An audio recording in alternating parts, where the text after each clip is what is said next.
সুপ্রিয় দর্শকবৃন্দ, আসসালামু আলাইকুম রহমতুল্লাহি আবরাকাতু। প্রীতি ও শুভেচ্ছা নেবেন। সমগ্র বাংলাদেশ আজ সবার চোখ ছিল লন্ডনের দিকে। সেখানে ডক্টর মোহাম্মদ ইউনূস এবং বাংলাদেশ জাতীয়তাবাদী দল বিএনপির ভারপ্রাপ্ত চেয়ারম্যান তারেক রহমানের সাথে বৈঠকে কী আলোচনা হয় এবং কী সিদ্ধান্ত আসে সেদিকে। তো এ নিয়ে দৈনিক প্রথম আলোতে একটি খবর প্রকাশিত হয়েছে। চলুন দেখি আমরা খবরটির বিস্তারিত কী লিখেছে। ইউনূস তারেক বৈঠকের পর যৌথ বিবৃতি, রমজান শুরুর আগের সপ্তাহেও নির্বাচন হতে পারে, এটি হচ্ছে শিরোনাম।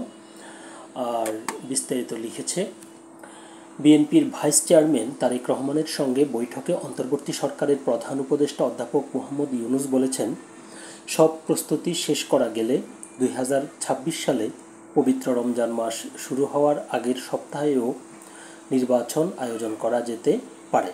সেক্ষেত্রে সেই সময়ের মধ্যে সংস্কার ও বিচারের বিষয়ে পর্যাপ্ত অগ্রগতি অর্জন করা প্রয়োজন হবে। আর তিনি যে রমজান মাসের কথা বলছেন সেটি ফেব্রুয়ারির প্রথমার্ধে, অর্থাৎ প্রথম 15 দিনের মধ্যে ওই সময়টা পড়ে। আচ্ছা, এরপর লিখেছে যে আজ শুক্রবার যুক্তরাজ্যের লন্ডনের ডরচেস্টার হোটেলে স্থানীয় সময় সকাল 9টায়, সকাল 9টায়, বাংলাদেশ সময় বেলা 2টায় বৈঠকটি শুরু হয়। সকাল 10:30টায় বাংলাদেশ সময় বেলা 3:30 বৈঠক শেষ হয়। বৈঠক শেষে যৌথ বিবৃতিতে এই তথ্য জানানো হয়। বাংলাদেশ সময় বিকেল 4টার দিকে যৌথ বিবৃতি হয়।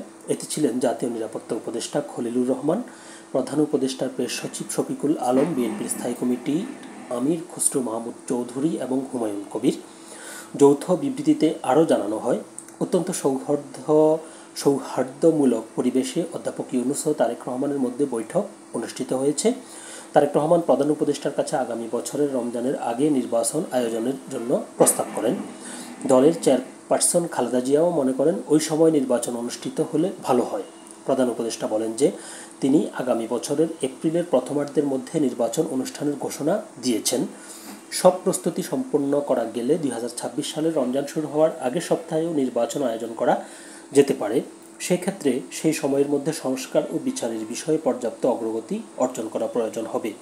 তারেক রহমান প্রধান উপদেষ্টার এই অবস্থানকে স্বাগত জানান এবং দলের পক্ষ থেকে তাকে ধন্যবাদ জানান। প্রধান উপদেষ্টাও তারেক রহমানকে ফলপ্রসূ আলোচনার জন্য ধন্যবাদ জানান। খবরটি এ পর্যন্তই ছিল। সকলে ভালো থাকবেন, সুস্থ থাকবেন। আর নতুন নতুন খবর পেতে আমাদের এই চ্যানেলটি সাবস্ক্রাইব করে আপনার মূল্যবান মতামত কমেন্ট বক্সে লিখতে পারেন। সকলে ভালো থাকবেন। আল্লাহ হাফেজ।